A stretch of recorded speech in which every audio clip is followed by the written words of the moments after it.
Hello, my name is Sean. I'm from Staten Island, New York, and I graduated from the College of Staten Island with a bachelor's degree in political science and history. I began my career in education with the New York Public Library as an after-school tutor. I primarily worked with grammar school students and some middle school students, and many of the students that I worked with were English as second language, their primary languages being Spanish, Arabic, Albanian, and Chinese. Shortly after my job, getting a job with the New York Public Library, I began substitute teaching for the New York City Department of Education. I first began working in the middle schools, and then I worked my way to the high schools. While I was working for the high schools, I got a long-term sub-position for teachers that took leaves of absences, and I taught classes, in particularly social studies. Up until 6 months ago, I decided to make a career change to become an English as second language teacher. So I enrolled in the 4-week intensive course in Sofia, Bulgaria for the CELTA.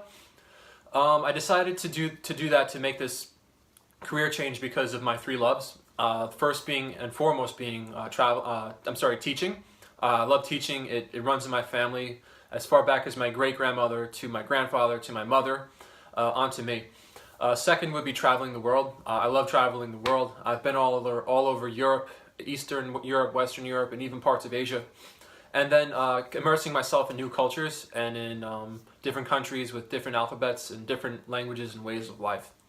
Right now I just formed a lesson. It's a CELTA style lesson. The subject would be vocabulary, specifically tailored for young adult learners of the B2 level. And it's for adults who are looking to enter the careers in the job force, in the workforce. Many people might be looking to move to English-speaking countries, such as the United States, where I'm from, or Canada, Great Britain, New Zealand, etc.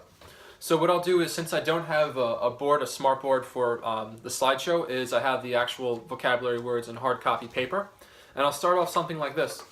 Okay, what does she do? She is excellent, she's a nurse, like you, good, excellent. And you said you wanted to move to Canada, right? Excellent. And why would it be important for you to learn English?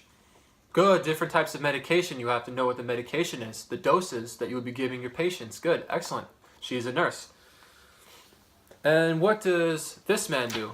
You might have seen his movies. He is a director. So can we say director? Good, excellent. In order to get the job, you must pass a successful interview. Good, an interview. And these two men are businessmen. Excellent. They are businessmen. Excellent. And he is giving the interview. He is the interviewer. And he is being interviewed. He is the interviewee. Good. Excellent. Here, and after the interview, you may expect a high, not high money, but a high salary. Good. A high salary. And the salary is the money you make per year or per month. So can we say salary? Good, salary, excellent, excellent.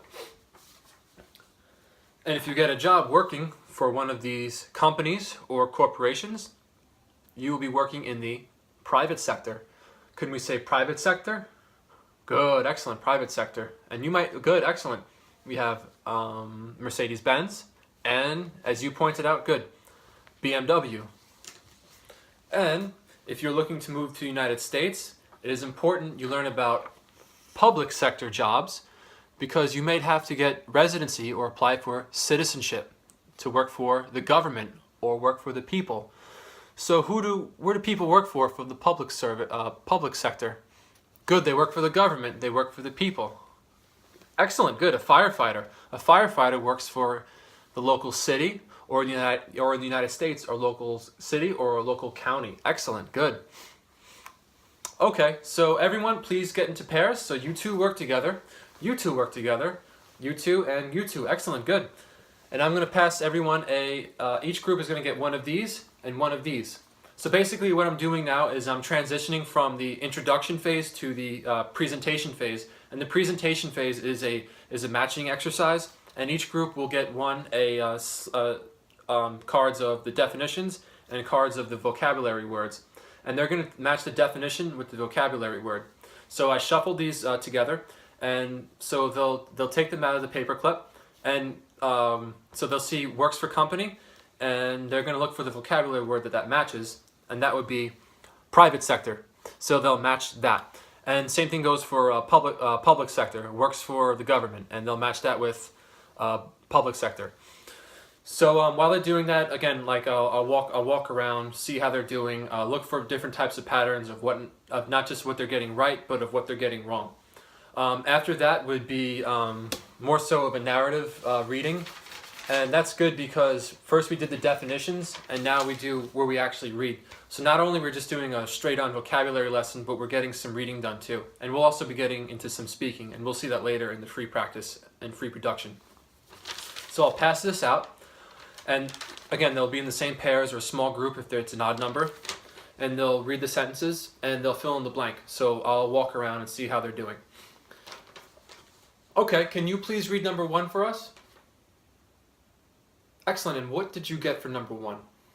Director, and how do we know that? Good, because he films movies. So that will say, James was a very good actor. Now he is a blank, he films movies, director, because we know a director films movies. And then I'll just, for argument's sake, I'll say, okay, can you please do number 2? And how do we know she will make a good nurse? Good, because she likes to take care of sick people. So Sally will make a good blank nurse, because she likes to take care of sick people.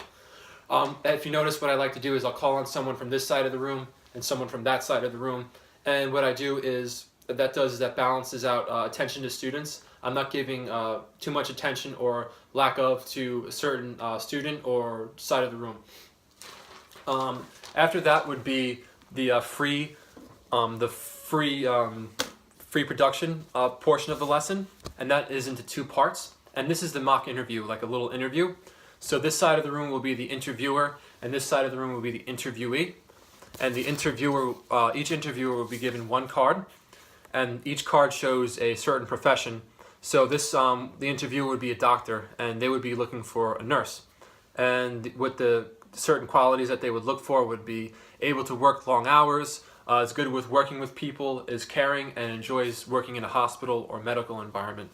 And the interviewee will be given a card or like a small little resume, and it'll say, finished nursing school, I love working with people, and I'm caring towards others. And they'll kind of play a game of musical chairs where they'll get up and they'll speak to each person, and while that's going on, I'll get an idea of what they're saying, and again, looking for patterns of what they're getting right and for what they're getting wrong.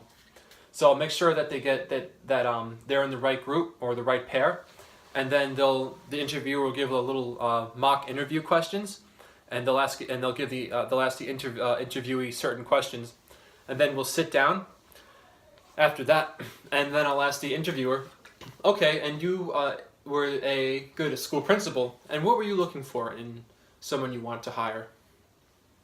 Okay, good, they should have an education degree. Good, a specialty. One might specialize in teaching people with special needs or teaching young children. Good, they need to be caring, they need to be patient. And who exactly did you hire? Okay, good, you were hired. And why were you hired? What did your resume say? Good, good, good. You're very patient. You just finished your education degree. And excellent, you have experience in working with people who have special needs. Good. And the same thing with doctor or contractor, etc. The next stage of the lesson would be the error correction. So what I'll do is I'll stand up by the smart board or the whiteboard, and I'll write down businessman. And I can say, I heard someone say busnessman. What's wrong with busnessman? Good, it's businessman. Good. Businessman. Can we say businessman? Good. Businessman. And I also heard someone say two businessmen. What's wrong with two businessmen?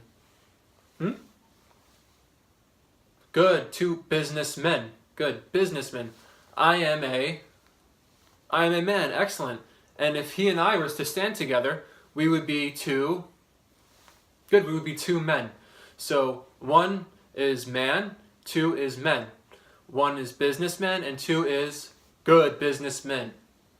That's about it. I hope you enjoyed my video, and I hope you have a very happy new year. Thank you very much.